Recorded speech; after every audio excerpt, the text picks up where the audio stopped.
Hi everyone and welcome to your daily oracle reading. Now this reading is a little bit special because it was inspired, or maybe it was actually created by two friends of mine who have absolutely no awareness of each other. And prior to me shuffling the cards and doing this reading, I had a conversation with both of them separately, and we were talking about totally different subjects, but all of a sudden, as these cards appeared, it instantly and immediately told me the story of perhaps the greater meaning behind both of those conversations, which I again say that had absolutely nothing in common. They had absolutely nothing to do with each other. This is like a massive synchronicity where the cards somehow made sense of everything without my friends and even me having anything to do with it. So this very special reading is dedicated for Glory and Mark because you guys definitely are responsible for this. Now let's begin the challenge, the Ace of Fire. Now this card represents the quite recent past. Maybe for some people it was the year 2018, for others going back a little bit further, while for others still the year 2019, when from a psychological and spiritual perspective, most of us experienced a very massive, quite literal rebirth. Yes, of course, this had everything to do with the spiritual awakening and the dark nights of the soul and all the purges, and of course, all the drama and traumas that were keeping people chained to the old and to the basically the outgrown self, because that is how we can call it. It's not that there was anything wrong with our past selves, but rather we just outgrown it. It was a skin that was no longer used to us, so we had to shed it off. We had to mold it off. And one way or another, everyone in their own special timing, all of this has led to a very powerful and profound psychological rebirth, and that is exactly the symbolism of the Ace of Fire, who we are deep inside as unbound, unshackled divine beings. But at the same time, it has also much to do with the symbolism of Phoenix, because we had to die basically our old selves and our old psychological configuration, even our old preferences, even our old identity just faded to ashes, and from those ashes, something totally new and pure and unrefined and even innocent arose. And basically, that is our new form from a psychological perspective. And even though this moment in our personal histories was a very important pivotal point, it still isn't finished, even though the rebirth itself is finished. And this leads us to the challenge of the card, because even though this is one of the most positive, the most uplifting symbolism of this oracle deck, it still is in shadow position. The challenge position represents the shadow side of this card, which means that rebirth and reconfiguration and the miracle of all of it is basically not that important and not that relevant if we do not use it, and if we do not observe, reflect, and ultimately become aware of what that truly means and what that truly represents. Rebirth, even though it took place, it is still nothing and it is still not relevant if we do not use it in a very practical manner, because very many people might not even think that rebirth, a psychological process, can have anything to do with practicality. But the challenge of this card actually tells us that it has very, very much to do, maybe not in a way which we expect it. Because none of this is as simple as, you were reborn, you were reconfigured psychologically, you arose from your ashes, and there it is, it's done. Life is gonna be totally different from that point onward. Well, no, that is not exactly how it happens, because old skin may have died, and something totally new and fresh and beautiful might have been born underneath it, but you still have to take down your old skin, and that old skin represents your sense of identity, who you are as a human being, who you are as a part of society, who you are in the human world, who you think you are, who you believe you are, your preferences, your psychological configuration, your archetype, even who your instinctual self is, basically, what in astrology we call the ascendant.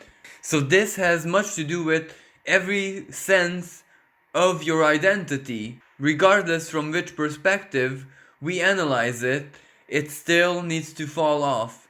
This process of taking off your old skin doesn't actually involve embodying a new identity, but it actually involves the opposite, not embodying anything rigid. Because if you wish to be free in your life, in your destiny, well, then you even have to take off that groundedness and that stability of knowing who you are in a very rigid way, because not knowing, not caring who you are, not clinging like obsessively to that image of your mind of who you are and who you have to be, how you have to play the game, how you have to behave, how you have to relation with other people. Now, if all of this is totally insignificant to you, then aren't you truly free in your life? Aren't you truly free karmically? Because if you take off your old identity and you don't even care anymore who you are, well, then karma cannot play out in a negative way in your life. And this doesn't mean that you can do whatever you want and there's not going to be any reaction. No, this represents that your ancestral karma, whatever you inherited from your family, whatever you inherited from your ex-partners, for example, whatever you inherited from the country or culture of origin, is no longer valid in your life, and it will no longer keep you chained. Because if you remove the identity and associating yourself, your soul basically, your divine spark with that role, with that flesh puppet basically, well then you are already free, and the freedom is authentic from a spiritual and even divine perspective.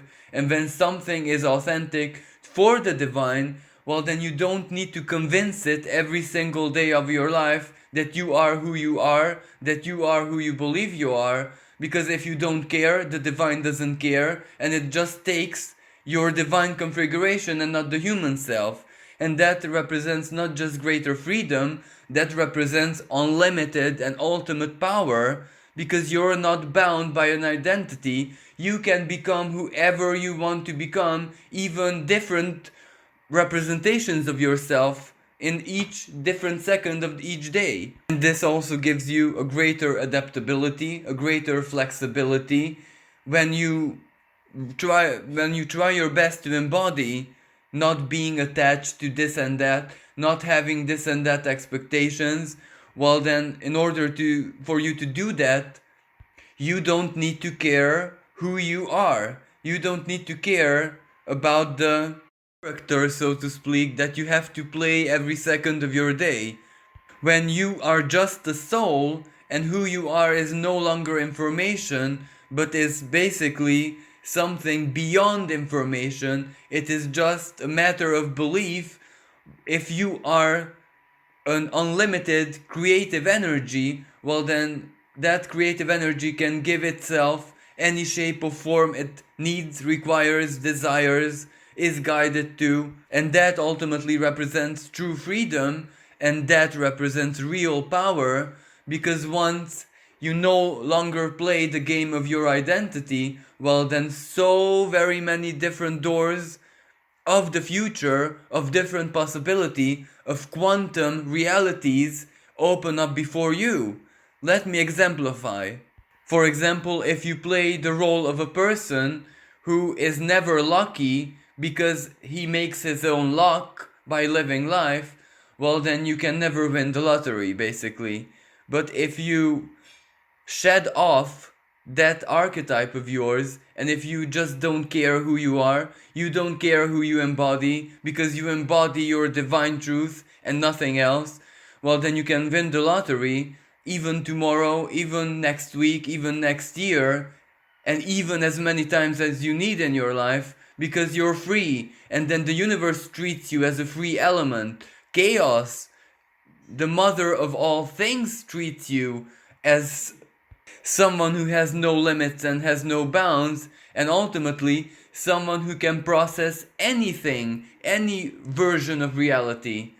So when you blend into the universe, well, that here I can process anything, I am capable of anything, I am not rigid, I am not strict, I am not attached to like a custom or tradition, well, then everything opens up before you, and the universe can send even the most unusual, even the most unique, even the biggest mysteries your way, because you're unbound, you're no longer rigidly human, you're a spirit who is out of choice, out of love, out of compassion, driving a flesh vehicle of the human being.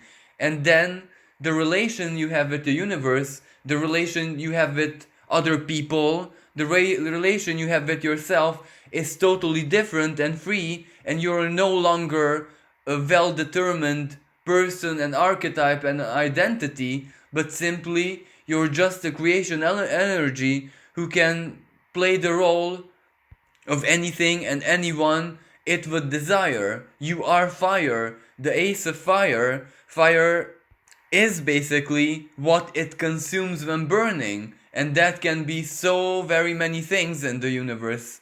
So this card advises you to not just acknowledge that you were reborn, because that is just an information. It will not serve you as in to change your life 180 degrees, but when you actually use your rebirth in a practical manner, where you actually rip off your old skin and allow your new skin, which was reborn, to harden and take the shape which it desires, basically, which it is needed, knowing too well that you can shed it off any time when you would require it, even if you're bored of it, even if it no longer satisfies you.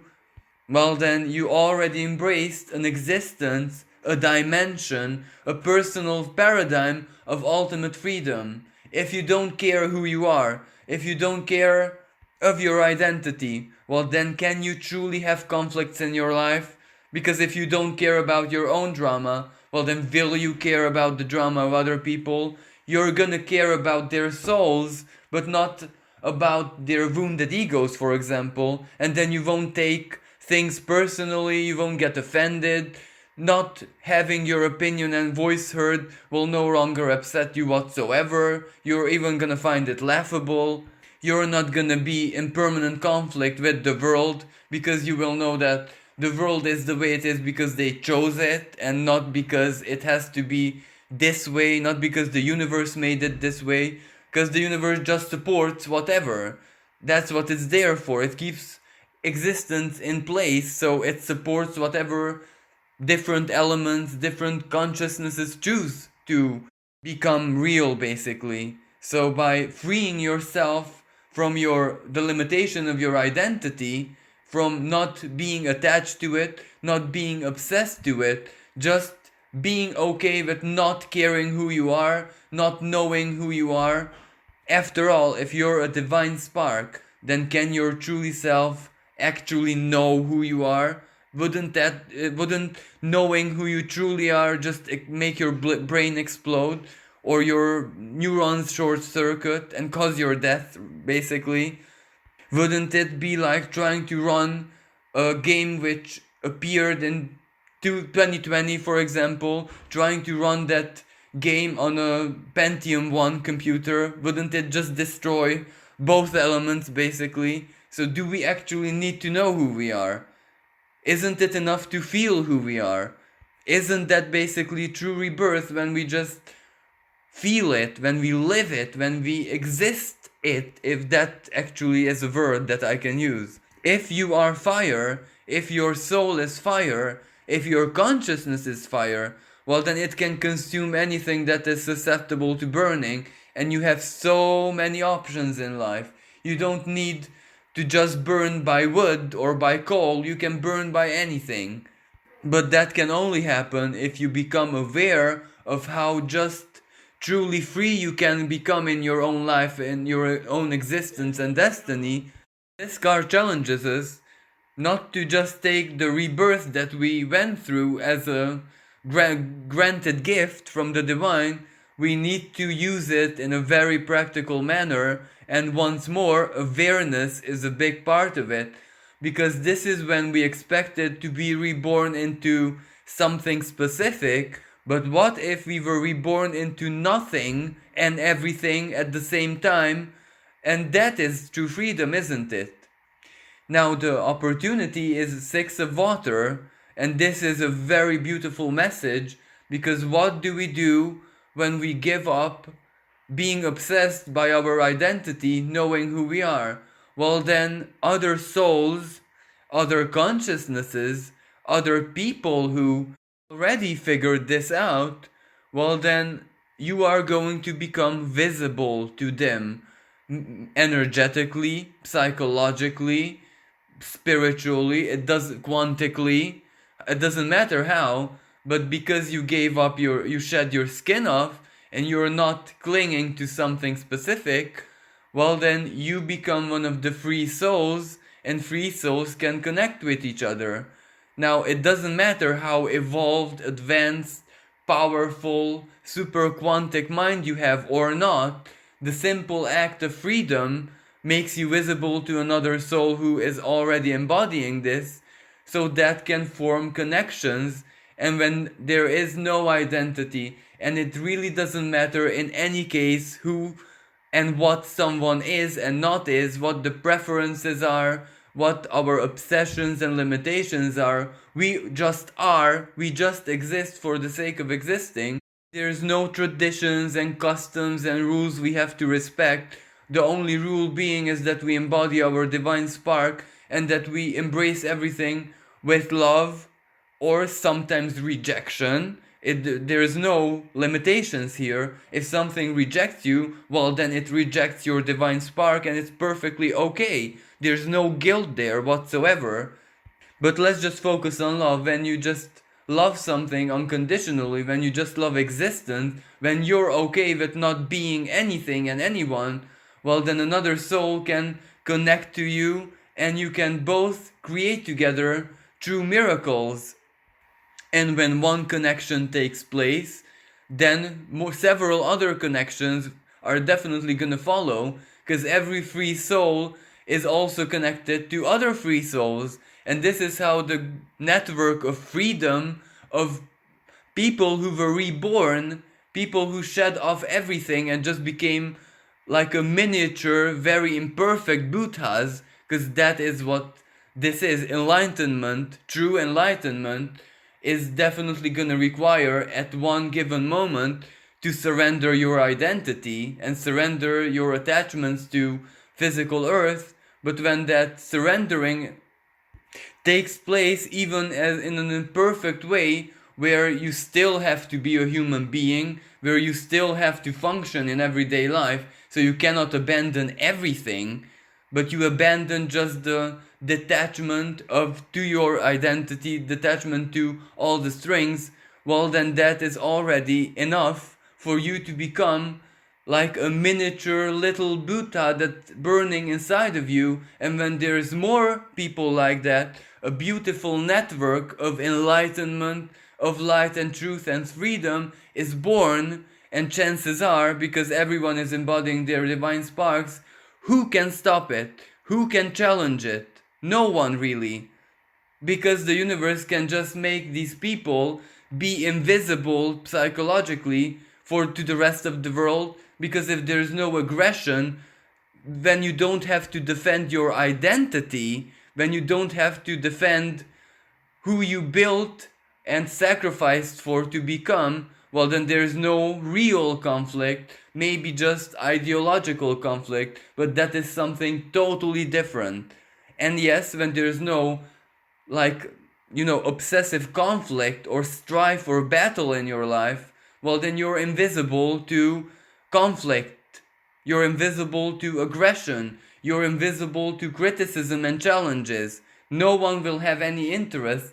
No one will have that psychological impulse to, contradict you or to challenge you, because you will never represent a threat to their identities, to their souls, to anything. You will just be free as a butterfly. So basically, the opportunity is very simple. Not knowing and caring who you are is opening the doors to your future connections. May they be spiritual, romantic, familiar, one-on-one alliances, soul connections, whatever. This is how you're getting connected to wherever you need to belong to. If this is in your preference, of course. Being free means that you don't insist on having this and that right now. You are perfectly okay by going with the flow. Whenever an opportunity arises, well, then you can shed off this skin and put on a new skin and seize that opportunity, basically. The resolution is even a more symbolic card because it is the seeker, the fool in classic tarot. It is returning to innocence. It is the divine inner child who is no longer conditioned by all the past, by the failed relationships, by absolutely anything, not even its very own karmic obstacles and limitations and whatever that soul had to basically work through karmically in order to become a seeker. Every single time when we're reborn, we start this new chapter as the seeker, so that represents taking off the robes of mastery, that is taking off the crown, taking off our jewels and valuables, because we return to innocence, we become an offspring basically, and that offspring will develop in a totally new way. That's why it's beginning a new adventure. So basically what the seeker is telling us as resolution is where all of this is going to lead us, all of this meaning that rebirth that once took place in our life, either to 2018 or 2019 or before that. Now this rebirth is taking us into the mysterious, unknown, undetermined, yes, chaotic future, but that is basically all the requirements of the biggest adventure in life, an existence of seeking the truth, working with the truth, being happy with the journey, being happy that we are merely travelers on this huge spaceship we call planet Earth and the solar system, traveling in space where nothing has to be permanent, nothing has to be fixed and rigid, because when you travel on an airplane, for example, you don't need to have a house of your own. That little seat of yours is enough for 3-4 hours until your journey is completed and everything is perfectly okay. So why cling and attach to very many different things just to have the illusion of stability, the illusion of an identity, the illusion of being important and needed in the lives of others, when we're just travelers? We're traveling with our very own spaceship, which is also our home, called planet Earth.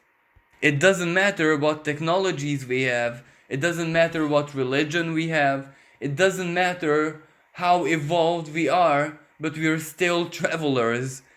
So maybe we should act like travelers and not take certain things so seriously, because a traveler knows that nothing is for granted, really.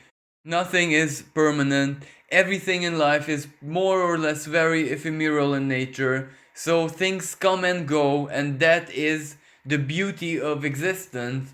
And if animals have adapted to this existence where they have no certainty of tomorrow and they're still happy and fine with it, and they still embody what they are and they are just living life, then why can't we do the same? Wouldn't our existence and life be much more blessed, much more free, much more truly spiritual, much more truly philosophical, where nothing really suffocates us and excesses cannot become a big problem in our lives, because when you know that everything just comes and goes, you're not that inclined to live a life of excess, because you know how futile it truly is. What the seeker is telling us is that the key to true success is definitely not protecting our identity, protecting our egos, protecting whoever education, school, and society made us to be, but rather always demolishing every conditioning that might influence our lives. Well, thank you so much for listening. Thanks everyone for the support, for listening to my work, and thank you so much, Glory and Mark, for inspiring and somehow creating this reading, because I think you guys did this much more than me. Thank you again, and until next time, bye for now.